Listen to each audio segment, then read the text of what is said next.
السلام علیکم ورحمۃ اللہ وبرکاتہ۔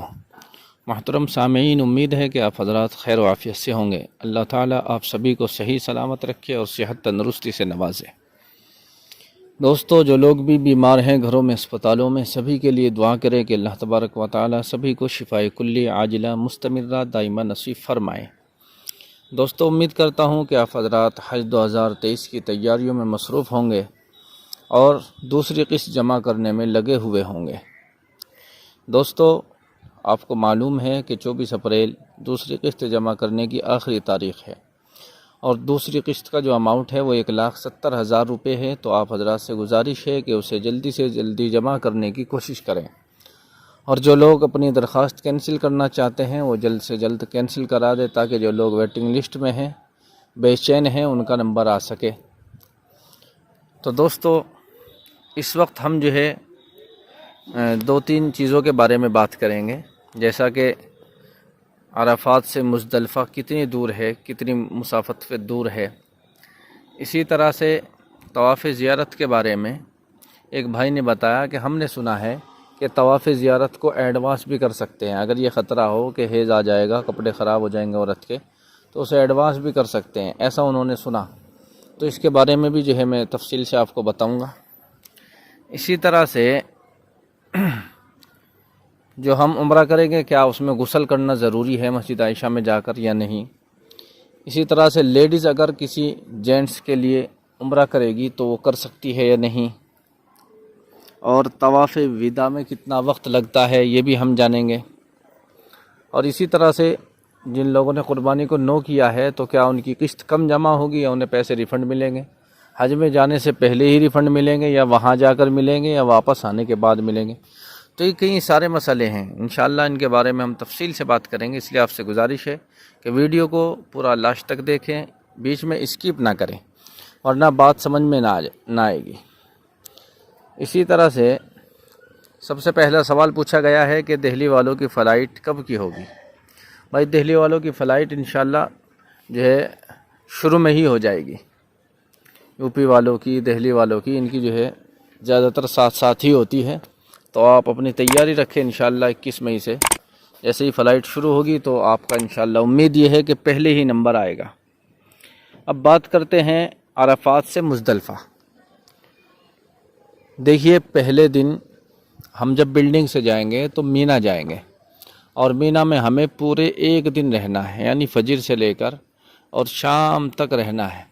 تو ہمیں جو ہے شام تک رہیں گے، راتوں رات ہمیں جو ہے مزدلفہ میں پہنچایا جائے گا، یعنی فجر سے پہلے سمجھیے اگلے دن کہ ہم وہاں پہنچ جائیں گے، کوئی فجر کے بعد پہنچے گا، وہ تو جو معلم ہوتا ہے ہمارا وہ پہنچاتا ہے اپنے حساب سے۔ تو ایک دن سمجھیے کہ ہم مینا میں رہے، پھر جو ہے عرفات میں جائیں گے اگلے دن 9 تاریخ میں، اور یہی حج کا مین دن ہے۔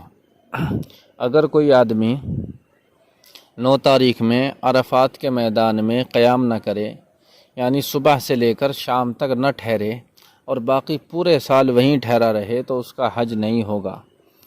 حج جو ہے پورا کرنے کے لیے، اور حج کے جو اصول و ضوابط ہیں ان میں سے سب سے بڑا اصول اور سب سے بڑا فرض یہ ہے کہ آپ کو عرفات کے میدان میں 9 تاریخ میں صبح سے لے کر شام تک رہنا ہے، وہاں عبادت کرنی ہے۔ یہ حج کے لیے ضروری ہے۔ اگر کوئی وہاں نہ رہے اور پورے سال وہیں بیٹھا رہے تو اس کا حج نہیں ہوگا۔ بہرحال عرفات میں جیسے ہم جائیں گے تو شام کو مغرب کی نماز ہمیں وہاں نہیں پڑھنی، سورج چھپتے ہی وہاں سے نکلتے ہیں، تو وہاں سے مزدلفہ جو ہے تقریباً میرے حساب سے 3 گھنٹے پیدل میں لگ جاتے ہیں۔ کلومیٹر تو میں نہیں بتا سکتا، آپ خود اندازہ لگا سکتے ہیں کہ اتنی دیر میں ہم کتنی دور کا سفر پیدل طے کر سکتے ہیں۔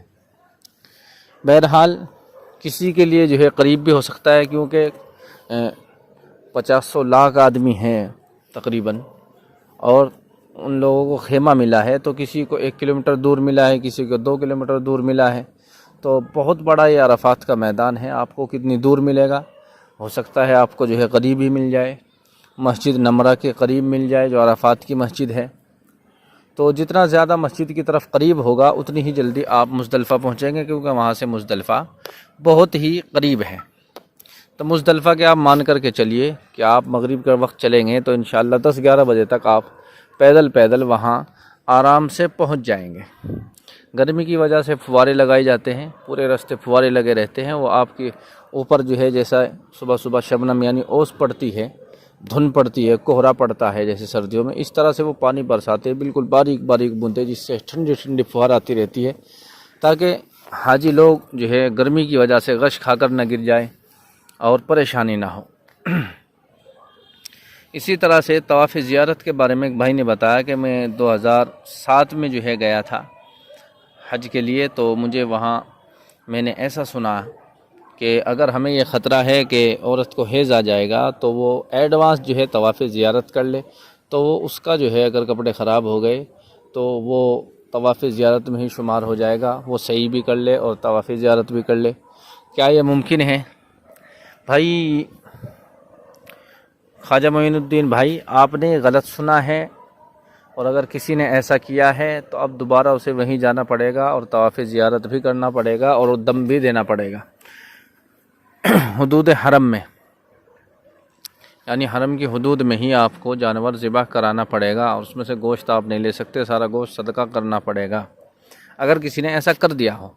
اگر نہیں کیا ہے تو آپ ایسی غلطی ہرگز نہ کریں۔ اگر یہ خطرہ ہے تو میں نے بتایا تھا کہ فلائٹ کینسل کرا دیں، حج کمیٹی کے دفتر میں پہنچ جائے، اور اس کے بعد جب تک طواف زیارت نہ ہو جائے جب تک واپس نہ آئے، ورنہ آپ کی بیوی آپ کے لیے حلال نہیں ہوگی۔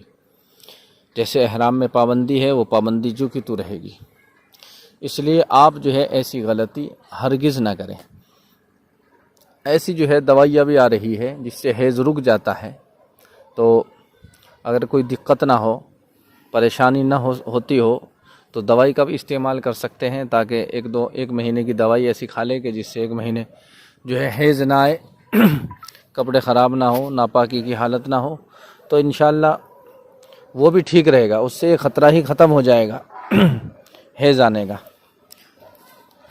تو دوستو اسی طرح سے جب ہم مسجد عائشہ جائیں گے تو وہاں سے ہم احرام باندھیں گے، تو بہتر یہ ہے، سنت یہ ہے کہ آپ جو ہے غسل کرے، وضو کرے، اس کے بعد احرام باندھیں۔ لیکن اگر کسی نے جو ہے غسل نہ کیا، خالی وضو کر کے اور کپڑے اپنے اتار کر احرام باندھ لیا، تو اس سے بھی آپ کا عمرہ بالکل درست ہو جائے گا۔ اسی طرح سے احسان بھائی نے پوچھا ہے کہ حاجی صاحب طواف وداع میں کتنا ٹائم لگے گا؟ بھائی طواف وداع جو ہے جیسے آپ نارمل طواف کریں گے، نفلی طواف کریں گے، بالکل ایسا ہی ہے، بس آپ کو نیت طواف زیارت اس کی کرنی ہے، طواف وداع کی۔ اگر آپ نے طواف وداع نہیں کیا اور آپ کا جو آخری طواف ہوگا، آپ وہاں سے رخصت ہوں گے، تو وہ ایٹومیٹک ہی آپ کا طواف وداع مان لیا جائے گا، ایسے بھی کام چل جائے گا۔ لیکن بہتر یہ ہے کہ آپ جو ہے جب آپ کو پتہ چل جائے کہ آج ہمیں رخصت ہونا ہے تو آپ باقاعدہ جائیں اور طواف وداع کر کے آئیں۔ اسی طرح سے شعیب انصاری بھائی نے پوچھا ہے کہ ہم نے قربانی کو نو کر رکھا ہے، ہم قربانی اپنے سے ہی کریں گے انشاءاللہ، تو کیا حج کمیٹی سے قربانی کے پیسے واپس ملیں گے اور کب ملیں گے؟ یعنی حج میں ہی ملیں گے یا یہاں آنے کے بعد ملیں گے؟ بتانے کی مہربانی کریں۔ بھائی یہ جو آپ کو رقم ریفنڈ ملے گی، واپس ملے گی، یہ حج سے آنے کے بعد ملے گی، نہ پہلے ملے گی نہ وہاں ملے گی، یہاں آنے کے بعد ہی آپ کے اکاؤنٹ میں ایٹومیٹک خود بخود پہنچ جائے گی۔ اسی طرح سے توقیر خان بھائی نے پوچھا ہے کہ دوسری قسط جمع کی 2 دن ہو گئے لیکن ابھی تک SMS نہیں آیا، کوئی میسیج نہیں آیا۔ انشاءاللہ آ جائے گا، اس سے کوئی دقت نہیں ہے۔ بہت سی دفعہ میسیج نہیں بھی آتا، اس سے گھبرانے کی کوئی بات نہیں ہے، بس آپ کے پاس جو بینک کی سلپ ہے اسے آپ سنبھال کر کے رکھیں، اور انشاءاللہ 2-4 دن کے اندر وہ آپ کے کور نمبر میں اپڈیٹ ہو جائے گا، وہاں بھی آپ جو ہے چیک کر سکتے ہیں۔ اسی طرح سے سید فاروق بھائی نے پوچھا ہے کہ بیگ کا سائز بیان کیجیے، بیگ کا سائز جو ہے کتنا ہوگا، اور سامان کا وزن بھی بیان کرے، اور ہینڈ بیگ وزن میں شامل ہوگا یا نہیں، اس کا کتنا وزن ہونا چاہیے، زمزم بری بوتل ساتھ ہینڈ بیگ میں رکھ سکتے ہیں یا نہیں۔ بھائی بیگ کا سائز جو ہے، آپ جس سے بیگ خریدے اسے کہے کہ بھائی ایسا بیگ دیجئے جس میں 25 سے 30 کلو وزن آ جائے، کیونکہ ادھر سے جانماز وغیرہ جو لاتے ہیں ان میں وزن تو ہوتا نہیں، لیکن وہ جو ہے بھر جاتی ہے، بیگ جو ہے اس سے فل بھر جاتا ہے تو دقت آتی ہے۔ اس لیے آپ بیگ جو ہے اگر آپ سلوانا چاہ رہے ہیں تو سلوانے کے حساب سے میرے حساب سے آپ اس کی جو اونچائی رکھیں گے اوپر کو تو اس کی اونچائی تقریباً 2 فٹ ہونی چاہیے، اور لمبائی اگر آپ رکھنا چاہیں تو وہ تقریباً 2 سے 2.25 فٹ، 2.25 فٹ کیا 2.5 فٹ تک بھی جو ہے بہتر رہے گا، آپ کر سکتے ہیں۔ اسی طرح سے ادھر سے زمزم کی بوتل لانے کے بارے میں منع کیا جاتا ہے، اور بہت زیادہ لوگ اس کے بارے میں ڈرتے بھی رہتے ہیں، ڈراتے بھی ہیں، اور ہم بھی ڈر رہے تھے کہ راستے میں نکال لی جاتی ہے، یہ ہو جاتا ہے۔ بہرحال ہمارے بہت سارے ساتھی اور ہم خود جو ہے زمزم کی بوتلیں لائے، لیکن ہم نے کیا کیا تھا، زمزم کی بوتل کو جو ہے اچھی طرح سے، جیسے روزانہ جاتے ہیں وہاں بوتل خالی روزانہ ملتی رہتی ہے، زمزم کی بوتل ملتی رہتی ہے، بلڈنگ پہ بھی ملتی ہے، حرم میں بھی ملتی رہتی ہے، تو یہ خالی ہوتی رہتی ہے۔ جب ادھر سے طواف کر کے آتے تھے تو روزانہ 2-4 بوتل بھر کے لے آتے تھے، اور انہیں جو ہے اکٹھا کرتا رہتے تھے، اور آخر میں جا کر کے ہم نے اچھی طرح سے انہیں بند کر کے، اور ان کے ڈھکن کے اوپر ہم نے ٹیپ سے جو ہے اچھی طرح سے سیل لگا دی تھی تاکہ پانی نہ نکلنے پائے، اور پھر ہم جو ہے انہیں جو ہے اپنے ہینڈ بیگ جو تھا اس کے اندر بھر کر کے لائے، تو الحمدللہ کسی کا بھی پانی نہیں نکالا گیا اور نہ کوئی دقت آئی۔ تو اس کے بارے میں بہت زیادہ وہاں ڈرایا جاتا ہے، آپ لے کر کے آ سکتے ہیں۔ باقی آپ جو ہے آپ کو جو زمزم ملے گا وہ آپ کو وہاں سے نہیں بلکہ حج کمیٹی کی طرف سے، آپ جب ایئرپورٹ میں واپس آئیں گے تو آپ کو زمزم کی 5 لیٹر کی ایک جو ہے بڑی بوتل ملے گی، ایک حاجی کو ایک، اگر 2 حاجی آپ جا رہے ہیں تو 2 بوتل ملے گی، 5 لیٹر کی کنی سمجھ لیجئے یا بوتل سمجھ لیجئے، یہ آپ کو یہیں ایئرپورٹ سے ملے گی واپسی میں، وہاں سے لانے کو منع کیا جاتا ہے۔ بہرحال آپ پھر بھی 10-20 بوتل جو ہے چھوٹی چھوٹی ہوتی ہے وہ اپنے ہینڈ بیگ میں رکھ لے تو انشاءاللہ کوئی دقت نہیں ہوگی۔ اسی طرح سے سیدہ نکہت سلطانہ بہن نے پوچھا ہے کہ کیا لیڈیز مرحوم جینٹس کے نام پر عمرہ کر سکتی ہے؟ جی ہاں کر سکتی ہے، کوئی دقت نہیں ہے، آپ جو ہے انہی کے نام سے جو ہے طواف عمرہ کریں، کوئی دقت نہیں ہے، جتنے چاہیں کر سکتی ہے۔ بس یہ دھیان رکھیں کہ جب ہم یہاں سے جائیں گے، جاتے ہی جو عمرہ ہوگا وہ عمرہ کسی کا نہیں ہوگا، وہ ہمارا اپنا عمرہ ہوگا۔ اس کے علاوہ آپ جو ہے وہاں 30-35 دن جو ہے مکے میں رہیں گے، آپ روزانہ عمرہ کریں، تیسرے دن کریں، چوتھے دن کریں، یا ایک دن میں کہیں کریں، جتنی آپ میں ہمت ہو آپ جو ہے کر سکتے ہیں، اس میں کوئی دقت نہیں ہے۔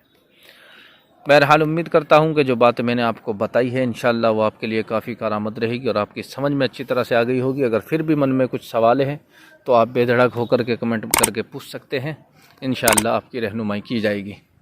تو دوستو ویڈیو اگر اچھی لگی ہے تو ویڈیو کو لائک کر دیں، شیئر کر دیں واٹس ایپ پر، فیس بک پر، چینل پر نئے ہیں تو چینل کو سبسکرائب کر لیں تاکہ آنے والی ویڈیو کا نوٹیفیکیشن آپ کو ملتا رہے۔